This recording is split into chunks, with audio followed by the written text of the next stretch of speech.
John Dini has a message for you, and it might surprise you. Selling your business can be a lot harder than you think. For starters, the supply of small businesses up for sale is going to far outstrip the number of people who are willing and able to buy them. Even more importantly, even if you do find a buyer, getting the deal done at a price you like is going to be a challenge. In order to understand how we got here, we have to travel back in time to World War II. The baby boom. The unstoppable force. Peter Drucker once said, "I don't predict the future. I look at what has happened already and point out the inevitable result." So here's what happened. In 1945, soldiers returning from World War II started to have a lot of babies. A lot of babies. Enough of them that the U.S. economy experienced 40 years of sustained growth as a result of the influx of new workers and consumers. But this generation wasn't different just because of their sheer numbers. This was the first generation that didn't grow up to be a carbon copy of their parents. They were the first generation to grow up with television, and because of it, the first generation to be explicitly marketed to over their entire life cycle. They were also raised differently than previous generations, in no small part because of the book published in 1946 by Dr. Benjamin Spock, The Common Sense Book of Baby and Child Care. It was outsold by only one book during the entire 20th century, the Bible. That book argued that parents should design their schedule around their children and their emotional needs, rather than the strict and closely controlled techniques used by previous generations.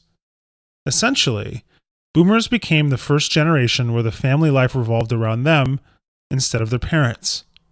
They were also the first generation to believe that they could be anything they wanted to be when they grew up.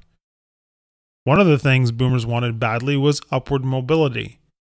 Because of the way they were brought up, they believed it to be their birthright.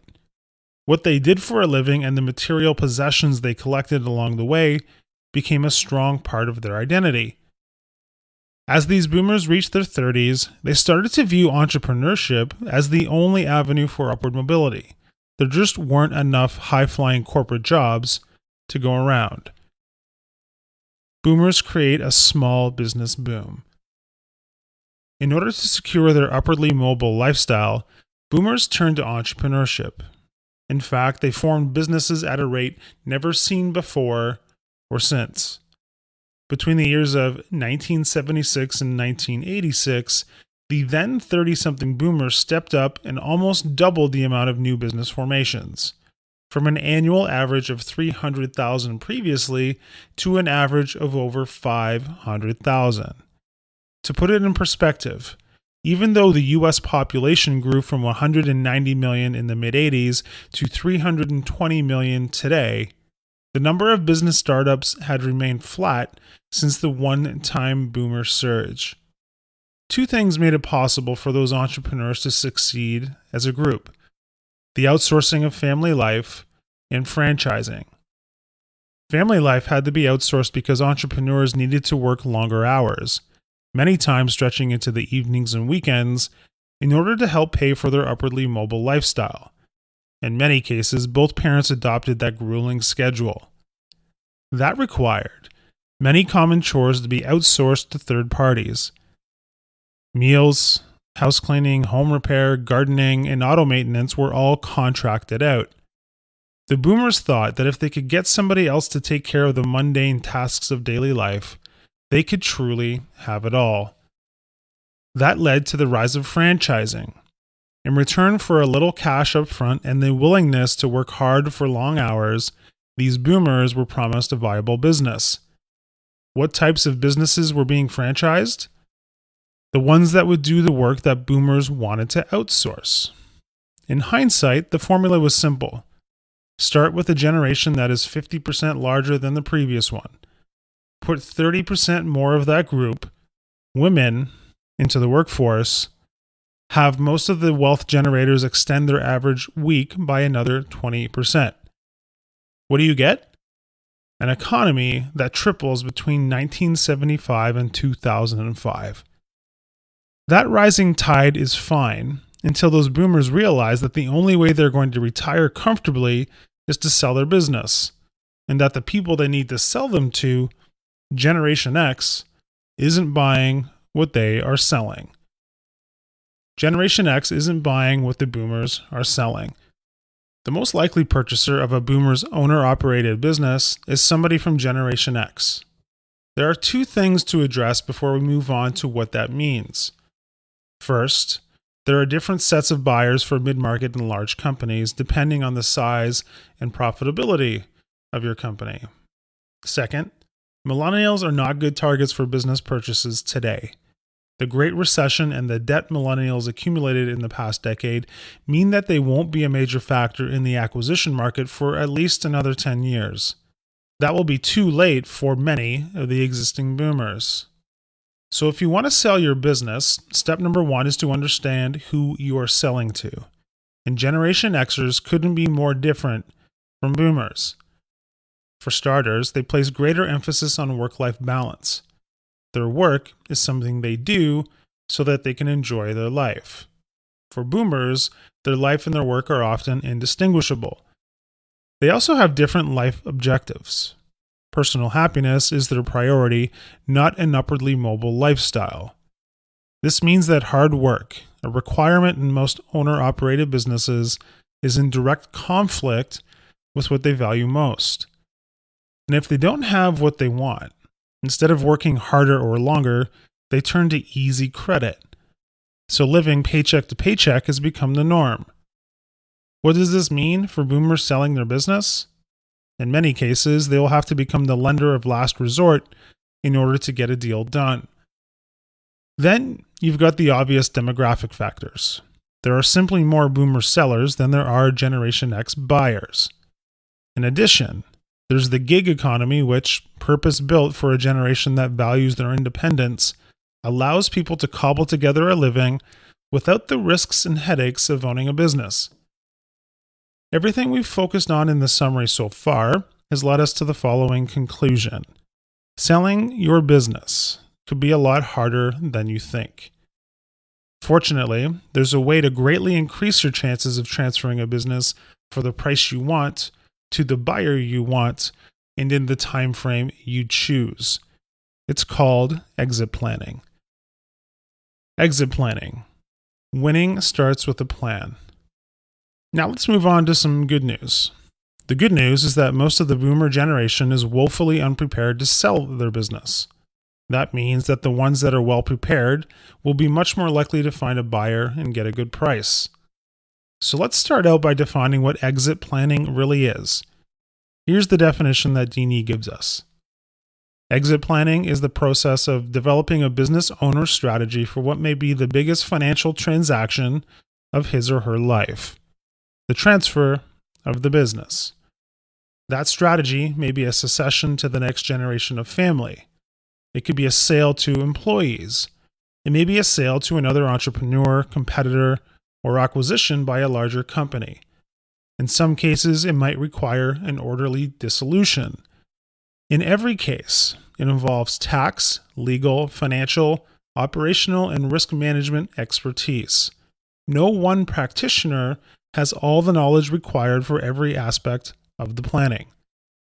Exit planning, in the true sense of the word, is coordinating all those skills so that they work together for a single objective.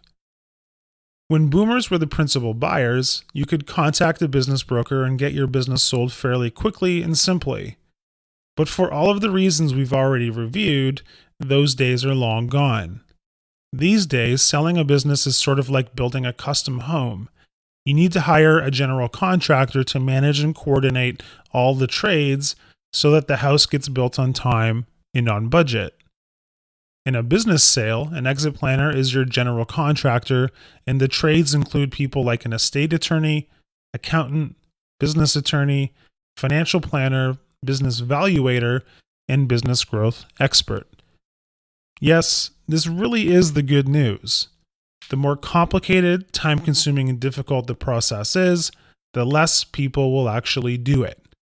And when you do, you'll be well positioned to sail off into the sunset, preferably on your brand new yacht. getting your business sold. Here's what you need to do in order to maximize the sale of your business. Triangulate. The first thing you need to do right now, if you haven't already, is sit down and triangulate 3 points. The first point is where you are today in terms of your net worth. This is pretty straightforward and should include your stock portfolio, income property, and other assets. Don't include your business in this step. The second point is to determine when you want to retire. The third point is the retirement amount you'll need in order to fund your lifestyle for the remainder of your life on this beautiful planet. This will act as a reality check, because while most entrepreneurs have a number in the back of their mind of what they would sell their business for, they often don't have a concrete plan to get there. Valuation. The next step is to get your business valued today. If you don't, you'll have no idea what amount is necessary to fund your retirement. There are a number of ways to value your business, and you most likely don't have a great grip on which one is most applicable to your situation.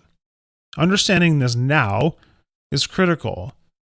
The last thing you want to do is go sell your business only to find out that you overvalued it by 2 times, which means you won't be able to retire.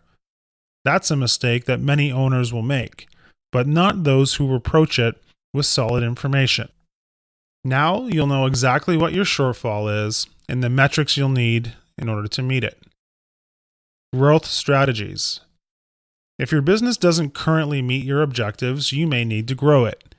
According to Dini, the best way to grow your business is to retain a growth expert in order to get there.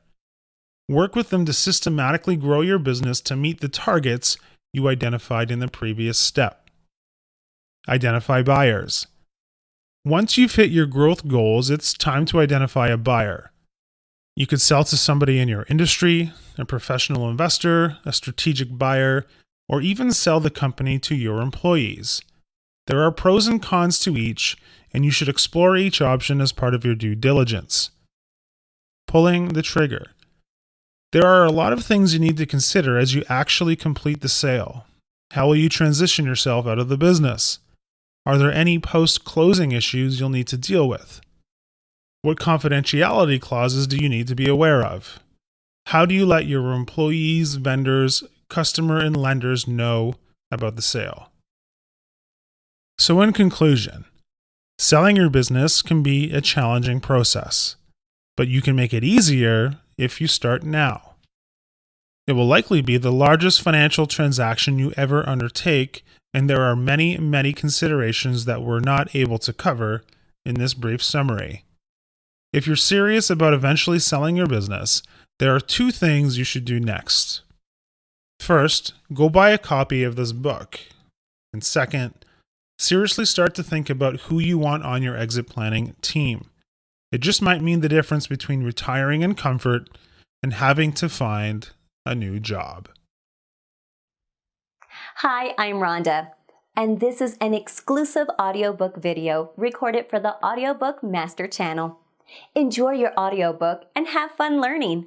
Don't forget to subscribe and hit the notification button so you'll get updated on our next upload. If you liked the video, give us a thumbs up and say your thoughts about the book we just covered. Do you want to listen to a summary or review of a book that we haven't covered in the past? Say it in the comments below or send us a message. Don't forget to check our other uploads. Enjoy listening!